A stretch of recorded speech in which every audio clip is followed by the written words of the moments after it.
all beli 2 percuma 1. Ada tak yang nak? Awak nak bagi harga mega RM57 sahaja. Nak tak? Okey, nak tak? Nak ke tidak? Nak ke tidak? Oh, ya. Ya, nak turunkan lagi harga. Okey, turunkan. Okay.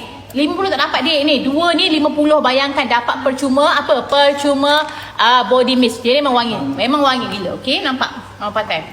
Tengah-tengah bau bacin ni korang. Bau dia bau bunga-bunga. Yang campaign ni kita bagi kencang dia yang. Campaign ni awak hanya ada untuk 2 hari saja, okey? Campaign yang ni korang satu ni 40 ml, okey? So dapat 2, harga dah dapat harga 55. Dapat lagi body mist ni kita bagi secara percuma.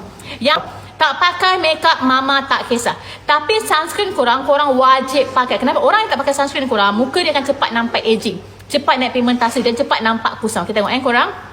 Ni tekstur dia, tengok First kali dia tidak berminyak, pertama pakai, nampak? Okey. So you nampak tak? Dia akan toner, akan satu toner, tapi dia tidak bercapuk. Nampak? Dia terus nampak glowing. Nampak tak korang? Nampak? Dia terus nampak glowing, tak bercapuk, tak berminyak dan tidak nampak korang? Dan tidak meleleh, nampak korang? Tidak tak bercapuk langsung, nampak korang?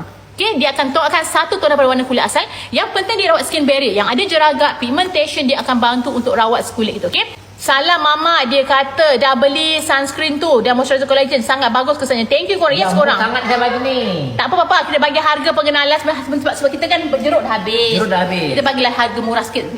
Supaya you all tak kecil hati jeruk kita dah habis hari ni. Kita bagi harga pengenalan. Okey, korang cepat korang.